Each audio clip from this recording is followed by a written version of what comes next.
Hello students, मैं हूं अंशु कपूर और यह lecture number 7 electricity potential and capacitance. और आज का टॉपिक है electric potential at any point due to an electric dipole.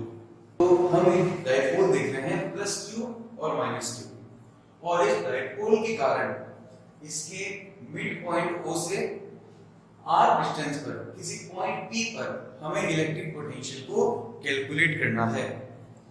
Okay, तो हमें सबसे पहले पॉजिटिव Q को भी इससे मिलाना पड़ेगा, प्लस Q के कारण इस पर पोटेंशियल कितना है वो कैलकुलेट करना पड़ेगा।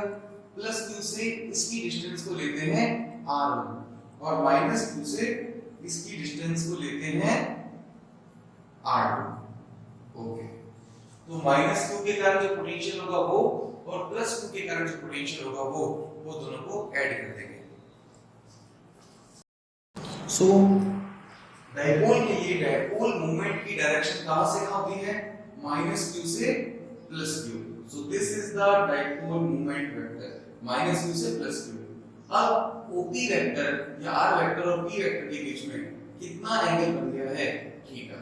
Okay, so consider any point P at a distance r from the center O of electric dipole AB, let OP vector make an angle theta with dipole moment P vector.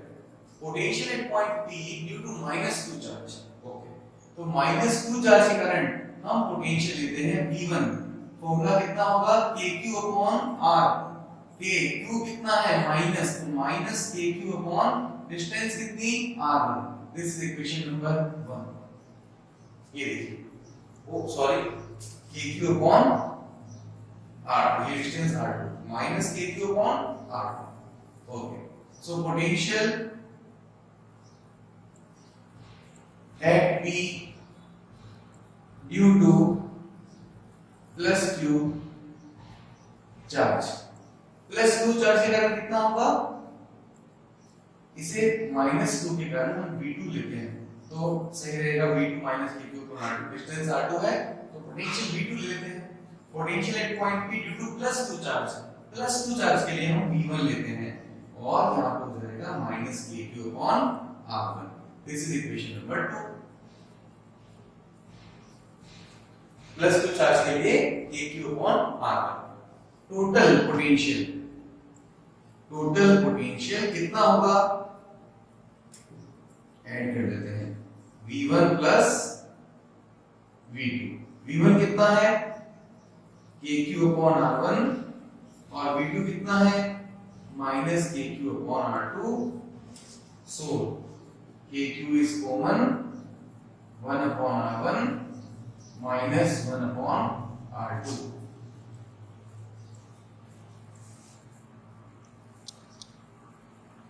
Okay, so this is equation number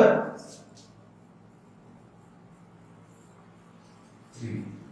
तो अभी तक तो बहुत simple था, plus Q के कारण KQ upon R1 minus Q के कारण KQ minus KQ upon R2, दोनों को ऐड कर दिया, KQ कॉमन आ गया और अंदर आ गया 1 upon R1 minus 1 upon R2। Okay, अब ये जो R1 और R2 है, अगर हम डायरेक्टली फॉर्मूला लिखते हैं V बराबर KQ 1 upon R1 minus 1 upon R2, तो R1 कोई स्पेसिफिक डिस्टेंस नहीं है, कोई फिक्स डिस्टेंस नहीं है। अब हमें इन R1 और R2 ये जो डिस्टेंस है इसे R वेक्टर और एंगल और P वेक्टर की फॉर्म में लिखना होगा ताकि ये जनरल फॉर्मूला बन सके सबके लिए, चाहे P पॉइंट यहां पर हो, यहां पर हो, कहीं भी हो, हम इसके लिए फॉर्मूले को कैलकुलेट कर सकें। इसलिए हम इस R1 और R2 को R और P की फॉर्म में लिखेंगे। तो R1 और R2 की वैल्यू हम R और P की फॉर्म में निकालेंगे। उसके लिए हमें R1 की वैल्यू निकालनी है, तो R1 की वैल्यू निकालने के लिए हमें एक राइट एंगल ट्रायंगल बनाना होगा, राइट एंगल ट्रायंगल लेना होगा। ओके, तो राइट एंगल ट्रायंगल के लिए हम R1 को एक राइट एंगल ट्रायंगल बनाते हैं जिसमें R1 हाइपोटेन्यूज है। तो यहां से अगर हम परपेंडिकुलर ड्रॉ कर लें, इधर देखिए,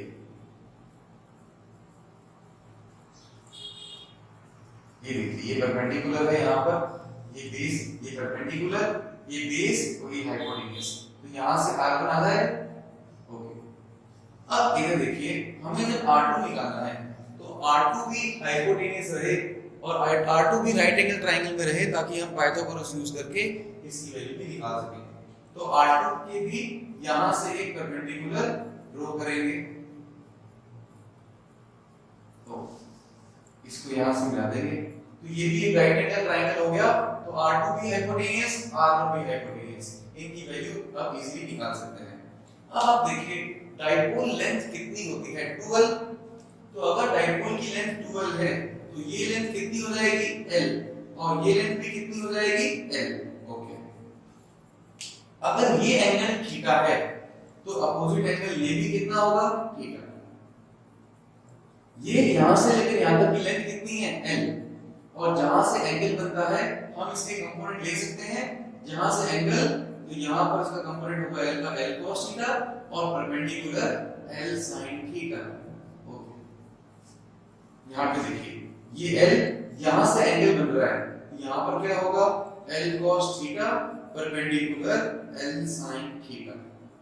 ओके, अब हम इस R2 की वैल्यू और R1 की वैल्यू भी ट्रायंगल से निकाल सकते हैं। तो इस ट्रायंगल को नाम भी देते हैं, ये AP, और इसको देते हैं L, और इसको देते हैं M। ओके, तो हमें यहां से R1 और R2 की वैल्यू निकालकर इस इक्वेशन में पुट करनी है। तो अब हमें R1 कैलकुलेट करना है। तो R1 कौन से ट्रायंगल में है, ALP। So in right angle triangle ALP हम पाइथागोरस थ्योरम लगा सकते हैं, और hypotenuse AP square equals to perpendicular is equal to perpendicular square plus BS square. तो AP स्क्वायर की वैल्यू कितनी, R1 स्क्वायर, AL स्क्वायर की वैल्यू कितनी, L square sin square theta, plus LP square की वैल्यू कितनी, LP की value कितनी, OP की वैल्यू कितनी, R में से L cos थीटा को माइनस करो तो LP आ जाएगा। OP की वैल्यू कितनी, R में से कितना माइनस करो, L cos theta. Okay, so LP square equals to R minus L cos theta whole square. Open कर दो, R1 square L square sin square theta plus A square plus B square minus 2AB। Okay, so यहां पे आगे देखिए, L square sin square theta, L square cos square theta, L square common, sin square plus cos square theta equal to 1। So R1 square equals to L square plus R square minus 2RL cos theta. Okay, अब हम इसे देते हैं, okay, इस equation में हम L square को common ले लेते हैं, R स्क्वायर को, सॉरी, तो इस इक्वेशन से R स्क्वायर को कॉमन लेते हैं, अंदर कितना बचेगा, इधर से R स्क्वायर बाहर निकला 1, L स्क्वायर में क्या आ जाएगा, upon R square minus 2L cos theta upon R।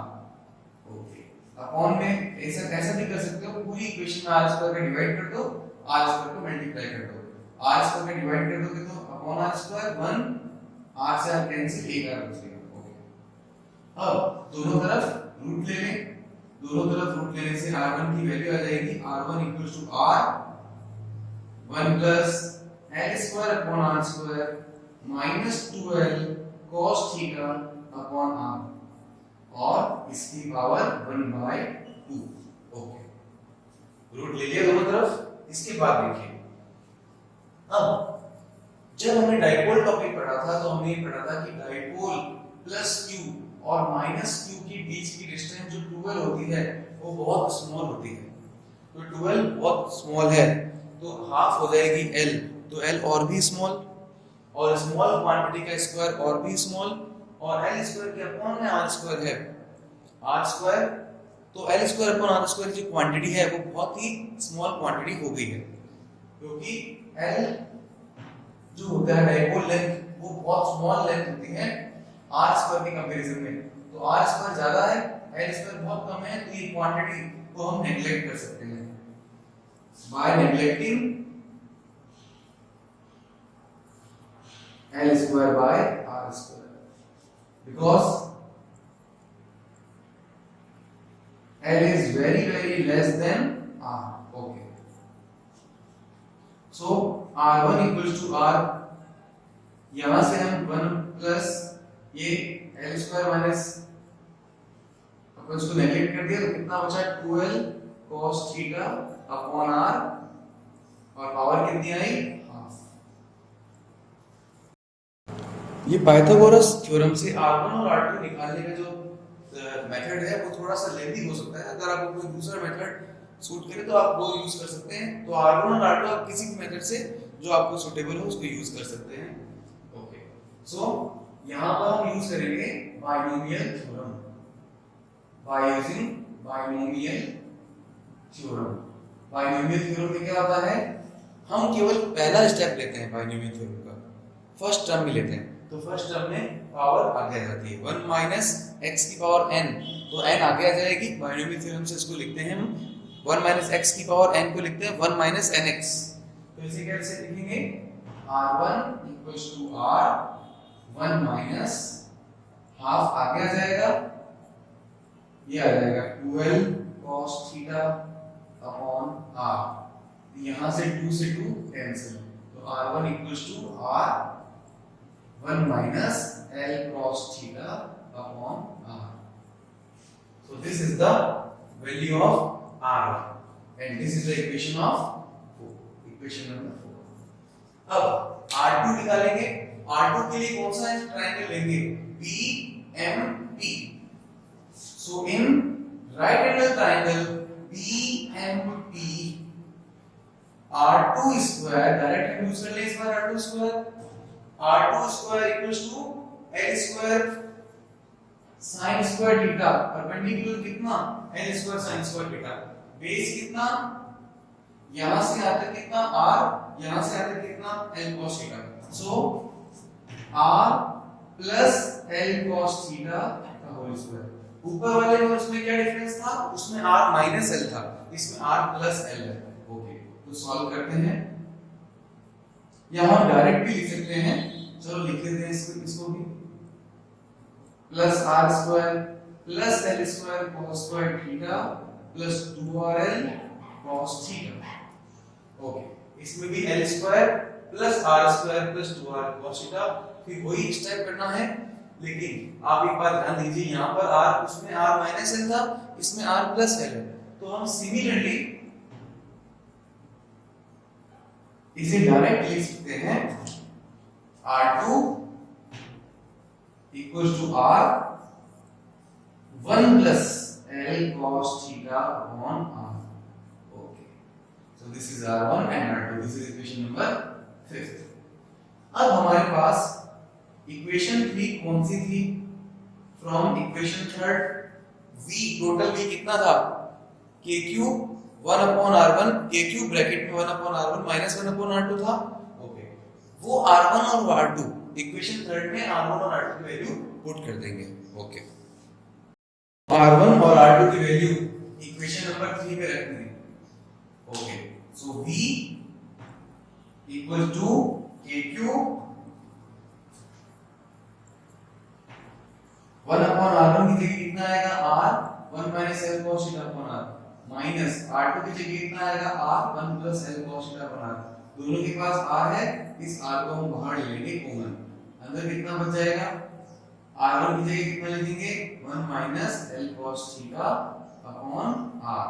Okay, minus R2 की जगह ये जो R दोनों का हमने बाहर कॉमन ले लिया, 1 plus L cos theta upon R।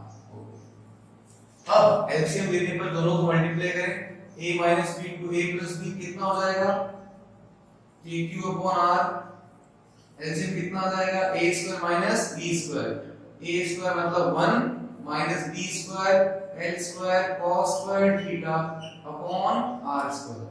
अब ये वैल्यू इधर और ये वैल्यू इधर आ जाएगी, तो ये वैल्यू कितनी है, 1 plus l cos theta upon r, और यहां पे क्या लिखेंगे, ये इधर ये माइनस है, यहां लिखेंगे 1 minus L cos theta upon upon r। Okay, so यहां से देखिए 1 से 1 कैंसिल, 1 माइनस 1 cancel, L cos theta minus minus ये L cos थीटा प्लस हो जाएगा, ये दोनों ऐड हो जाएंगे तो ये हो जाएगा 2L cos theta upon r। और एक बात ध्यान दीजिए, हमने L square upon r square को नेग्लिजिबल माना था, नेग्लेक्ट किया था, तो L square upon r square की मल्टीप्लाई में cos स्क्वायर थीटा है तो ये टर्म भी नेग्लेक्ट हो जाएगी। क्यों हो जाएगी? L स्क्वायर बहुत स्मॉल क्वांटिटी है, अपॉन में r स्क्वायर है, और cos स्क्वायर थीटा मैक्सिमम कितना हो सकता है 1। अगर ये मैक्सिमम भी है तो 1, तो वापस वैल्यू कितनी आ गई L square upon r square. So this value can be neglected. Okay okay, so इस क्वांटिटी को नेग्लेक्ट करने पर यहां पे लिखेंगे v equals to kq upon r, और ये 1 से 1 cancel, L cos theta plus L cos theta हो गया 2L cos theta upon r। Okay, और अपॉन में कितना आया इसके, अपॉन में 1, अपॉन में 1 लिखने की जरूरत नहीं है, ये पूरा स्टेप कैंसिल, ये कैंसिल हो गया, 1 माइनस 0 1, अपॉन में 1 है। Okay, so v equals to k। आप याद करो कि डायपोल मोमेंट की वैल्यू कितनी होती है, q डॉट 2l, तो q डॉट 2l की जगह पे क्या लिख सकता हूं, p, kp cos theta upon r square. तो this is the formula of electric potential due to any dipole। ओके, तो अब यहां पर इसे हम वेक्टर फॉर्म में लिख सकते हैं। कैसे लिख सकते हैं, देखिए हम p cos थीटा को p vector dot r cap लिख सकते हैं या नहीं लिख सकते? यहां पर r कैप क्या है, यूनिट वेक्टर, इसका मैग्नीट्यूड 1, p वेक्टर का मैग्नीट्यूड p, r कैप का मैग्नीट्यूड 1, और डॉट प्रोडक्ट है तो cos थीटा। तो यहां पर देखिए k p vector dot r cap और अपॉन में r स्क्वायर, इसे ऐसे भी लिख सकते हैं।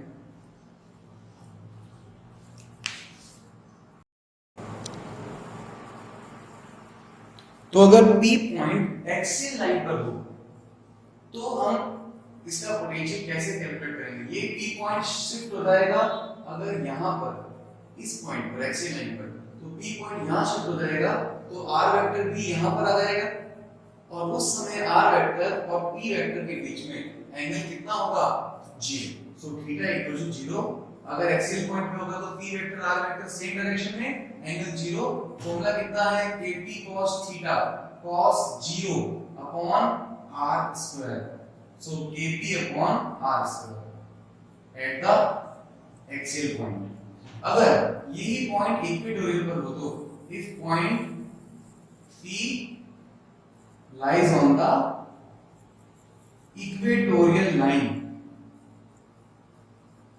अगर इक्वेटोरियल लाइन पर हो तो, इक्वेटोरियल लाइन क्या होती है, परपेंडिकुलर और बाइसेक्टर। यहां पर हो इक्वेटोरियल लाइन कितना एंगल बनाएगी, इक्वेटोरियल लाइन होगी तो r वेक्टर यहां पर होगा, ये r वेक्टर यहां से p वेक्टर से कितना एंगल बनाएगा, 90। ओके, सो kp cos 90 इक्वेटोरियल लाइन बनाएगी 90 और cos 90 0। सो इक्वेटोरियल लाइन पर पोटेंशियल होगा 0।